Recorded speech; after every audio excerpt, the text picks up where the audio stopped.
नमस्कार। ओम नमः शिवाय।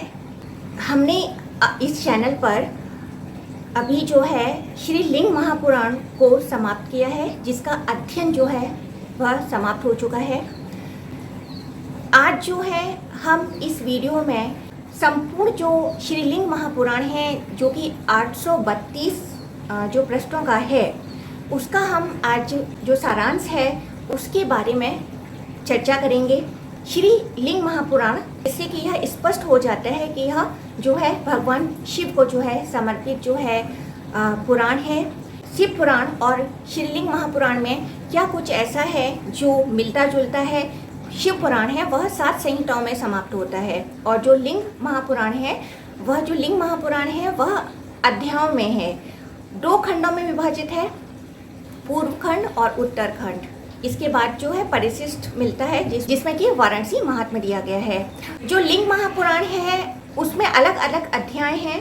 पूर्व भाग में जो है 108 अध्याय हैं और उत्तर भाग में जो है 55 अध्याय हैं। उसके बाद जो परिशिष्ट है उसमें हमें 16 अध्याय मिलते हैं। तो इस प्रारंभ में श्री लिंग महापुराण में जो परिचय है कि पुराण में किस बारे में कहा गया है, उसका जो प्रथम अध्याय है उसके बारे में हमें यह दिया गया है। उसके बाद जो है हमें पंच महाभूत, पुरुष प्रकृति का जो भेद है, परा अपरा, तत्व ज्ञान, यह हमें जो है आरंभ में ही मिलते हैं। जो शिव पुराण में जो है हमें बाद में मिले थे, उन्हें हमने बाद में अध्ययन किया था। यह जो है तत्व ज्ञान जो है, पुरुष प्रकृति, परा अविद्या जो है, यह सब हमें जो है लिंग महापुराण में पहले ही हमें उसका अध्ययन करने को मिल जाता है। इसके बाद जो है ब्रह्मा जी के द्वारा किस प्रकार से सृष्टि उत्पन्न की गई, 28 व्यास और उनके शिष्य, उसका वर्णन हमें मिला है। ब्रह्मा जी किस तरह से उनके एक दिन और एक रात होते हैं, किस तरह से जो है प्रकृति का प्रलय क्रिया होती है। और एक जो बहुत महत्वपूर्ण बात जो मिलती है कि जो 4 युग हैं, सतयुग, द्वापर युग, त्रेता युग, कलयुग, वह किस तरह से क्रम के अनुसार एक के बाद एक आते हैं। और महत्वपूर्ण बात वह है कि कलयुग के बाद जो है सतयुग का आरंभ हो जाता है। यह बात हमें वहाँ मिलती है। इसके बाद जो हमें जो मूलभूत जो हम कहेंगे वर्णन जो हमें मिला है वह है योग और ध्यान। एक जो विशेषकर जो हमें अध्ययन या महत्वपूर्ण बात जो हमें मिलती है लिंग महापुराण में, जो कि हम बाकी पुराणों में देखते हैं कि हमें जो है बाकी की जो क्रियाएं हैं उनका हमें अध्ययन मिलता है, लेकिन लिंग महापुराण में योग और ध्यान के ऊपर विशेष रूप से जो है टिप्पणी की गई है, उसका वर्णन मिला है। किस प्रकार से योग करना चाहिए, किस प्रकार से ध्यान करना चाहिए, इसका वर्णन हमें मिला है। और हमारे शरीर के अंदर जो 7 चक्र विद्यमान होते हैं उनके बारे में भी हमें स्पष्ट रूप से जो है उसकी जो है वर्णन किया गया है। अगर हम संपूर्ण लिंग महापुराण की बात करें तो जिसमें हमें सबसे ज़्यादा जिसका पूर्ण रूप से जो अध्ययन करने को मिला वह है पाशुपत योग, पाशुपत व्रत, पाशुपत योग साधना। पाशुपत जो कि हमें शिव पुराण में भी इसका वर्णन मिल चुका है। त्रिपुर का संहार करने के लिए भगवान शिव जो है रथ पर आरूढ़ होते हैं, और जैसे ही वह रथ पर बैठते हैं तो जो रथ है वह विश्वकर्मा के द्वारा जो बनाया गया है वह धराशायी हो जाता है। तब जो भगवान शिव हैं वह सभी देवताओं को से यह कहते हैं कि तब उस रथ को सभी देवता नहीं संभालेंगे या उसके जो पशु नहीं बनेंगे, तब तक जो है वह रथ क्रियावान नहीं होगा। तो जब सभी देवता इस शंका से ग्रस्त होते हैं कि वह किस प्रकार से पशु बन सकते हैं, तो उनके संकोच का निवारण करने के लिए भगवान शिव जो हैं पाशुपत व्रत का जो है उपदेश देते हैं, और यह बताते हैं कि पाशुपत व्रत से जो है वह पशुत्व से जो है वह मुक्त हो जाएंगे, और वह सभी संसारियों के लिए भी इस पाशुपत व्रत को जो है उसका विधान जो है बताते हैं। तो जब पाशुपत व्रत की बात आती है या उसका वर्णन होता है तो जो सभी देवता हैं वह उस रथ में जो है सभी अपनी भूमिका निभाते हैं और उस रथ के द्वारा जो है दिव्य रथ जिसको कहा गया है उसके द्वारा जो है त्रिपुर का जो है संहार होता है। यह जो पाशुपत उपदेश है वह जिसका हमें महत्वपूर्ण रूप से जो है वर्णन मिला है। इसके बाद ध्यान योग क्रिया। शिवलिंग किसको कहा गया है, यह अर्थ मिलता है कि जब विष्णु जी और जो ब्रह्मा जी हैं, जब उन दोनों के बीच में द्वंद्व होता है तब उनके बीच में, यह जो कथा है वह पहले भी आ चुकी है शिव पुराण में। जब उन दोनों के बीच में द्वंद्व होता है तो उनके बीच में एक अग्नि स्तंभ प्रकट होता है जिसमें जो ब्रह्मा जी हैं वह हंस रूप में ऊपर की ओर गति करते हैं उसका छोर जानने के लिए, और जो विष्णु जी हैं वह वारा रूप में उसके नीचे की तरफ जाते हैं अंत उसका पता करने के लिए। लेकिन जो दोनों ही हैं वह वापस आ जाते हैं जिन्हें उस अग्नि स्तंभ का कोई भी ओर छोर नहीं पता लगता है। तब वहाँ पर जो है शिव जी और पार्वती जी जो हैं वह प्रकट होते हैं और वह जो है बताती हैं कि किस प्रकार से सदाशिव से जो है यह जो सारा जगत है उसका प्रारंभ हुआ है। और उसके बाद दोनों के स्तुति करने के उपरांत जो है और उनकी प्रार्थना करने के बाद जो भगवान शिव हैं वह अपना जो स्तंभ है उसे वह लघु रूप में कर वह शिवलिंग रूप में कि वह इस रूप में यहाँ स्थित रहेंगे। तो शिवलिंग जो है जिसका अर्थ कहा गया है यह भगवान शिव का एक चिन्ह मात्र है और जिसे एक अव्यक्त रूप कहा गया है, निर्गुण स्वरूप कहा गया है। शिवलिंग को भगवान शिव का या स्पष्ट रूप से कहा गया है, हमें उल्लेख मिलता है कि भगवान शिव जो हैं वह सगुण और निर्गुण दोनों ही रूप में विद्यमान हैं।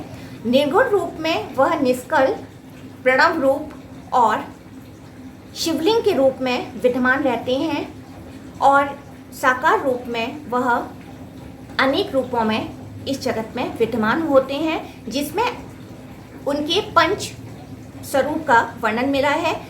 लिंग महापुराण में हमें जो भगवान शिव का पंच स्वरूप है उसका वर्णन काफ़ी स्पष्ट रूप से मिला है, जो कि तत्पुरुष, वामदेव, अघोर, ईशान देव उनका वर्णन मिलता है। अष्टमूर्ति महात्मा का वर्णन मिला है, उनके जो 11 रुद्र हैं उनका वर्णन मिलता है। मुख्य रूप से यहाँ जो है हमें नंदी अवतार का जो है विश्लेषण भी मिलता है कि किस तरीके से नंदी जी का अवतार हुआ है। नंदी जी जो उनके पिता हैं सैलादी के द्वारा तपस्या करने के बाद जो है भगवान शिव जो उन्हें वरदान देते हैं अपनी अंश रूप में अवतीर्ण होने का। तो इसके बाद जो है हमें एक और जो वर्णन मिलता है वह दधीचि मुनि का, राजा क्षुप और दधीचि मुनि का जो वर्णन है। राजा क्षुप कहते हैं कि क्षत्रिय जो है, जो राजा है वही सर्वश्रेष्ठ होता है। दधीचि मुनि कहते हैं कि जो ब्राह्मण है वही सर्वश्रेष्ठ हैं। और यद्यपि वह दोनों मित्र हैं लेकिन केवल इस बात पर कि दोनों में से श्रेष्ठ कौन है, इस बात पर उन दोनों के बीच में विवाद होता है और इसमें उन्हें यहाँ तक स्थिति आ जाती है कि दोनों के बीच में युद्ध हो जाता है। राजा जो क्षुप हैं वह दधीचि मुनि के ऊपर प्रहार कर देते हैं जिसके कारण उनकी मृत्यु तक हो जाती है। शुक्राचार्य जी जो हैं वह अपनी संजीवनी विद्या के द्वारा उन्हें पुनः जीवित करते हैं और वह उन्हें भगवान शिव की तपस्या करने के लिए कहते हैं, जिससे जो दधीचि मुनि हैं वह घोर तपस्या करते हैं भगवान शिव की और भगवान शिव प्रसन्न होकर उन्हें जो वर प्रदान करते हैं, जिसके कारण दधीचि मुनि शिव भक्तों में परम भक्त माने गए हैं और वह उनका जो शरीर है वह वज्र तुल्य हो जाता है। वह कहते हैं कि उनके साथ ऐसा हो जिससे कि वह जो राजा क्षुप हैं वह उनसे अपना बदला ले सकें।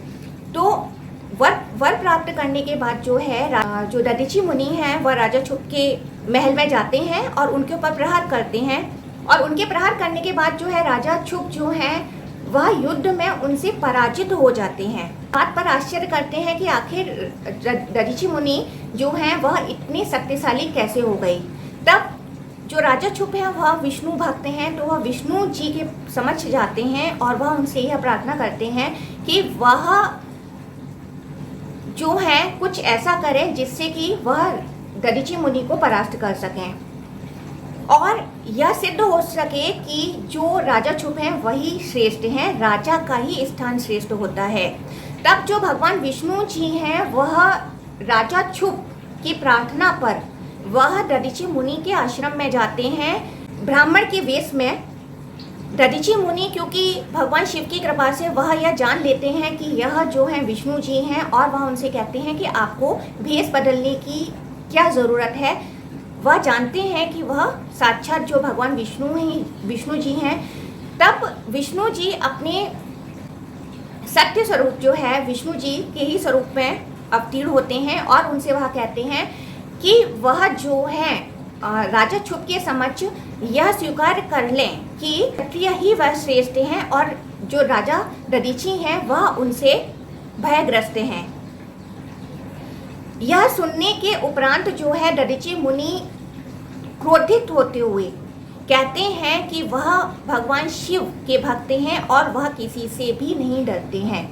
वह जो विष्णु जी की जो प्रार्थना है उसे अस्वीकार करते हैं और यह कहते हैं कि वह किसी से भी नहीं डरते हैं। इसके बाद जो है विष्णु जी में और दधीचि मुनि में जो है युद्ध भी हुआ है। अंततः जो है दधीचि मुनि ही जो हैं उनकी विजय होती है। यह एक प्रमुख आख्यान है जो हमें मिलता है। इसका वर्णन शिव पुराण में भी किया गया है। इसके अलावा हमें भगवान शिव का देवदारू वन में अवधूत वेश में आगमन का महत्व मिलता है कि वह अवधूत अवस्था में देवदारू वन में आते हैं, जिसके कारण से जो है जो ऋषि हैं वह उन्हें श्राप देते हैं। और बाद में जब उन्हें यह पता चलता है कि यह जो है भगवान शिव हैं, तब वह जो है उनकी तपस्या करते हैं, उनकी स्तुति गान करते हैं और उनसे क्षमा मांगते हैं। भगवान शिव जो है प्रसन्न हो जाते हैं और वह उन्हें वरदान भी देते हैं। लिंग महापुराण में हमें जो है भारतवर्ष का वर्णन मिलता है। किस तरह सूर्य और चंद्रवंश का जो वर्णन है, जो इतिहास काल है उसका वर्णन मिला है। जो नदी है, समुद्र है, उन सब का जो वर्णन वहाँ पर किया गया है। ध्रुव कथा हमें वहाँ पर मिलती है। वह अपने पिता की गोद में बैठने को होते हैं, तब जो उनकी सौतेली जो माँ हैं वह जब उन्हें वहाँ से तिरस्कृत करती हैं, तब जो ध्रुव हैं वह अपनी माता के पास जाते हैं और वह रोने लगते हैं। तब उनकी माता जो है विष्णु जी की तपस्या करने के लिए कहती हैं और जो ध्रुव है वह कठोर तपस्या करते हैं, भगवान विष्णु जी की तपस्या करते हैं और भगवान विष्णु जी जो हैं वह प्रसन्न होकर उन्हें वरदान देते हैं और वह ध्रुव जो लोक है और ध्रुव जो तारागण रूप है उसके ध्रुव रूप में जो है वह इस जगत में प्रतिष्ठित होते हैं। हमें जो है लिंग महापुराण में अहिंसा का जो है वर्णन मिला है कि अहिंसा किसी भी जीव की हत्या ना करना यह एक परम कल्याणकारक है और किसी भी जीव को की हत्या या किसी जीव को जो है मारना नहीं चाहिए।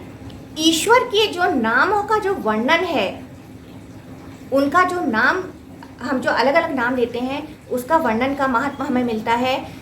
इसमें हमें टंडी द्वारा रुद्र सहस्त्रनाम स्रोत पाठ मिला है और भगवान विष्णु जी द्वारा रुद्र सहस्त्रनाम स्रोत जो पाठ है वह हमें मिलता है, जिसके कारण से भगवान शिव जो हैं विष्णु जी को चक्र प्रदान करते हैं। स्त्रियों के धर्म के बारे में भी हमें यहाँ वर्णन मिला है। संतान की उत्पत्ति का भी वर्णन मिलता है कि पुत्र और पुत्री का जन्म किस प्रकार से संभव है। यह महत्वपूर्ण बात भी जो है हमें लिंग महापुराण में मिली है। संन्यास की जो क्रिया है, संन्यास किस तरह से ग्रहण किया जा सकता है और जो गुरु दीक्षा विधि है किस प्रकार से शिष्य को गुरु दीक्षा मिल सकती है, इसका वर्णन हमें मिला है। उसमें एक जो महत्वपूर्ण बात मिलती है कि गुरु आखिरकार कौन हो सकते हैं, तो इसमें एक बात कही गई है कि गुरु का आत्मज्ञानी होना यह बहुत महत्वपूर्ण है। यदि गुरु आत्मज्ञानी नहीं है, क्योंकि आत्मज्ञान को परम कहा गया है, यदि एक गुरु जो है आत्मज्ञानी नहीं है तो वह अपने शिष्य का उद्धार नहीं कर सकते। यह बात जो है एक बहुत महत्वपूर्ण बात है, जिसका जो वर्णन है हमें लिंग महापुराण में मिला है कि यदि एक गुरु ही जब उच्चतम अवस्था पर नहीं पहुंचे हुए हैं तो वह अपने शिष्य का उद्धार किस प्रकार से कर सकते हैं। इसलिए शिष्य को एक ऐसे गुरु का चयन करना चाहिए जो आत्मज्ञानी हो। और यह भी हमें उल्लेख मिला है कि भक्ति जो है जननी है ज्ञान की, और भक्ति के द्वारा जो है ज्ञान प्राप्त होता है, और ज्ञान और ध्यान के द्वारा ही जो परम तत्व है जिसे निर्वाण अवस्था कहा गया है, केवल अवस्था कही गई है, वह उस परम तत्व तक पहुंचने का मार्ग है। लिंग महापुराण में हमें शिव विवाह प्रसंग मिलता है, गणेश जी की उत्पत्ति कथा मिलती है, लेकिन हमें यहाँ जो विवाह प्रसंग मिला है शिव जी का, जो पार्वती जी हैं, जो अम्बे माँ हैं, वह सती रूप में जो दक्ष की पुत्री बनी हैं। उसके बाद वहाँ वीरभद्र के द्वारा विध्वंस होता है यज्ञ का, और जो सती जी हैं वह अपनी योग के द्वारा जो है, अपनी योग अग्नि के द्वारा अपने आप को भस्म कर देती हैं। उसके पश्चात जो है वह मैनाक और मैना की जो पुत्री बनती हैं, हिमालय पुत्री बनती हैं। उसके बाद वह शिव जी के लिए तपस्या करती हैं। लेकिन हमें जो लिंग महापुराण में जो है विवाह प्रसंग काफ़ी संक्षिप्त में मिला है, काफ़ी कम वर्णन मिला है। अगर हम एक तुलना करें हम शिव पुराण की, क्योंकि शिव पुराण में सबसे ज़्यादा यदि जिसका वर्णन हुआ है वह हुआ है शिव विवाह प्रसंग का, बहुत ज़्यादा उल्लेख किया गया है। पूर्ण रूप से वहाँ पर हमें वर्णन मिलता है शिव विवाह प्रसंग का, जो कि हम ये कह सकते हैं कि यहाँ लिंग महापुराण में केवल उसका एक जो संक्षिप्त रूप जो है वह हमें वर्णन मिलता है। हमें यहाँ पर श्री कृष्ण जी के अवतार का भी वर्णन मिलता है, वह भी एक संक्षिप्त में ही वहाँ पर हमें वर्णन मिला है। 16 प्रकार के महादानों का वर्णन मिला है। ये 16 महादान जिसको कहा गया है, मृत्यु से पहले अपना श्राद्ध किस तरह किया जा सकता है, इसका वर्णन मिलता है। जो सृष्टि का वर्णन है वह उसका वर्णन मिला है। तत्व ज्ञान का जो विशेष रूप से यहाँ पर वर्णन हुआ है, ओम और प्रणव मंत्र का काफ़ी व्यापक रूप से जो है महात्म्य दिया गया है। प्रणव को साक्षात भगवान शिव का स्वरूप कहा गया है। इसके बाद एक और जो महत्वपूर्ण बात है वह है पंचाक्षरी विद्या, नमः शिवाय और ओम नमः शिवाय। यह जो है षडक्षरी जो मंत्र है वह कहा जाता है, जिसका महात्म्य हमें मिला है। इसके बाद हमें कुछ और भी शिव जी के जो मंत्र हैं जिनका महात्म्य बताया गया है। भगवान विष्णु जी के जो मंत्र हैं, अष्टाक्षर मंत्र ओम नमो नारायण और ओम नमो भगवते वासुदेवाय, 12 अक्षर मंत्र, इनका हमें महात्म्य मिलता है।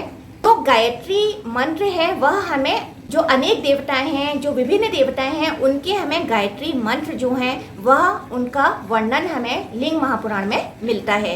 इसके बाद जो है दो जो सिद्धि क्रियाएं, अघोर सिद्धि और वज्रेश्वरी विद्या सिद्धि का वर्णन मिलता है लिंग महापुराण में। और सबसे ज़्यादा जो वर्णन किया गया है वह है वाराणसी क्षेत्र का। भगवान शिव और पार्वती जी का विवाह होने के पश्चात जो है शिव जी पार्वती जी को वाराणसी अभिमुक्त क्षेत्र जिसे कहा गया है वहाँ का दर्शन कराने के लिए ले जाते हैं, और वहाँ का महात्मा उन्हें पार्वती जी के पूछने पर उसका वर्णन करते हैं कि किस तरह से जो वाराणसी क्षेत्र है वह परम पुण्यदायक है, वह मुक्ति क्षेत्र है, मोक्षदायक है। यह वर्णन जो है हमें काफ़ी व्यापक रूप से जो है हमें लिंग महापुराण में मिलता है। सूर्यदेव का महात्म्य मिला है। सूर्यदेव की किस तरह से स्तुति करनी चाहिए, उनकी पूजा करनी चाहिए, और सूर्यदेव के जो रथ हैं उनको हर मास में, हर महीने में किस तरह से अलग अलग जो देव, पितृगण, गंधर्व, यक्ष, किन्नर किस तरह से उस रथ में विद्यमान होते हैं, इसका वर्णन हमें मिलता है। शिवलिंग का जो अभिषेक है वह किस प्रकार से करना चाहिए, शिव पूजा किस तरह से करनी चाहिए, अनेक देवताओं और ऋषियों द्वारा शिव स्तुति का जो वर्णन है, किस तरह से की गई है शिव स्तुति, उसका वर्णन हमें लिंग महापुराण में मिला है। तो यह जो सारा वर्णन है वह हमें जो है जो 2 खंडों में जो लिंग महापुराण है, पूर्व खंड और उत्तरखंड, उसमें हमें यह सब वर्णन मिलता है। उसके बाद जो है परिशिष्ट है, जिसमें 16 अध्याय हैं। उस परिशिष्ट में जो वाराणसी महात्म्य क्षेत्र का वर्णन मिला है, जिसमें हमें शिवलिंग का महात्म्य दिया गया है कि इस पृथ्वी लोक पर सैकड़ों हजारों शिवलिंग जो हैं वह विद्यमान हैं। उनमें जो मुख्य शिवलिंग हैं उनका जो वर्णन है वहाँ पर हमें मिला है कि उनके दर्शन का, पूजन का क्या महात्म्य है। लिंग महापुराण का जो अध्ययन है उसकी बात करें, हम एक तुलनात्मक बात करें कि हम शिव पुराण जब पढ़ते हैं, जब शिव पुराण के अध्ययन में और लिंग महापुराण के अध्ययन में क्या अंतर है, तो हम देखते हैं कि जो शिव पुराण है, जो 7 संहिताओं में जो हमें मिलता है, जब भी हम कोई संहिता पूर्ण करते हैं तो वह अपने आप में पूर्ण होती है। मतलब जो उसमें जो वर्णन किया गया है वह पूर्ण रूप से, और काफ़ी कुछ वर्णन है जो शिव पुराण में हमें मिला है, जिसका वर्णन हम लिंग महापुराण में केवल उसकी उपस्थिति जो है दर्ज की गई है, लेकिन उसका जो है व्यापक वर्णन उसका नहीं किया गया है। पूर्ण रूप से जो है हम कह सकते हैं वर्णन नहीं किया गया है, वह हमें केवल जो है शिव पुराण में ही मिलता है। जैसे हम बात करते हैं कि शिव जी के जो अवतार हैं उनका वर्णन जो है हमें शिव पुराण में दिया गया है। नंदी जी का अवतार, जो नंदी जी का जो अवतार है, यद्यपि वह अंश रूप में ही विद्यमान है शिव पुराण में, लेकिन जो बाकी के जो अवतार हैं उनका काफ़ी व्यापक रूप से जो है वहाँ पर वर्णन मिला है। वहीं पर लिंग जो महापुराण है वहाँ पर नंदी जी का जो अवतार है उसके बारे में काफ़ी वर्णन मिलता है, लेकिन बाकी के जो अवतार हैं उनका हमें अवतार जो है वह काफ़ी अंश रूप से ही मिला है। जो तत्व विज्ञान है, जो 5 महाभूतों का है ज्ञान है, वह हमें विशेषकर जो है लिंग महापुराण में मिला है, जो कि हम शिव पुराण में कह सकते हैं। वह हमें सकल, जिसे हम कह सकते हैं कि यहाँ पर लिंग महापुराण में जो है निर्गुण स्वरूप का जो है काफ़ी अच्छा वर्णन मिला है। वहीं जो है शिव पुराण में हमें जो सकल क्रिया है, मतलब जो हम कह सकते हैं साकार रूप में जो शिव जी की पूजा होती है, उसके बारे में हमें अधिक वर्णन मिलता है। ये जो है हम इस बात को एक निष्कर्ष निकाल सकते हैं। लिंग महापुराण में 2 महत्वपूर्ण बात कही गई हैं, जो हम एक कह सकते हैं कि एक सारांश है। जो महत्वपूर्ण बात है कि जब भी हम किसी आध्यात्मिक ग्रंथ को पढ़ते हैं या उसका अध्ययन करते हैं, तो कहीं ना कहीं हम यह जानना चाहते हैं, इस ज्ञान को अर्जित करना चाहते हैं कि हमें उससे क्या प्राप्त होता है, या हम ईश्वर के बारे में जानने की इच्छा करते हैं। ये जो है अभिलाषा हो सकती है किसी की। तो जो महत्वपूर्ण बात जो हमें लिंग महापुराण में मिली है कि आखिर भगवान शिव के दर्शन किस तरह से संभव हैं, और यह दोनों ही बातों में कहा गया है कि यदि आप साकार पूजा करते हैं, यदि आप भक्ति करते हैं, पूजा अर्चना करते हैं, तो वह किस तरह से संभव है। और उसके बाद कहा गया है कि जो परम जो है वह है ज्ञान। भक्ति के आधार पर ज्ञान उत्पन्न होता है, और ज्ञान जो है वह ध्यान से ही संभव है।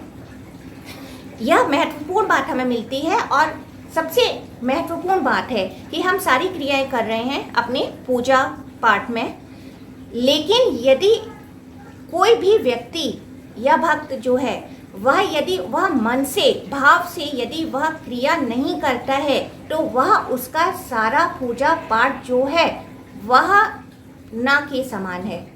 मतलब यदि आपके पास पूजा उपचार की कोई भी सामग्री नहीं है आपके पास में, यदि केवल आप मन से ईश्वर का नाम लेते हैं, ईश्वर की भक्ति करते हैं, तो केवल एक मनोभाव होने से,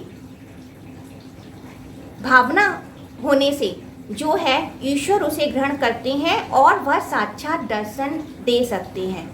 यह स्पष्ट रूप से हमें जो है वर्णन मिला है, जो बहुत ही महत्वपूर्ण बात है।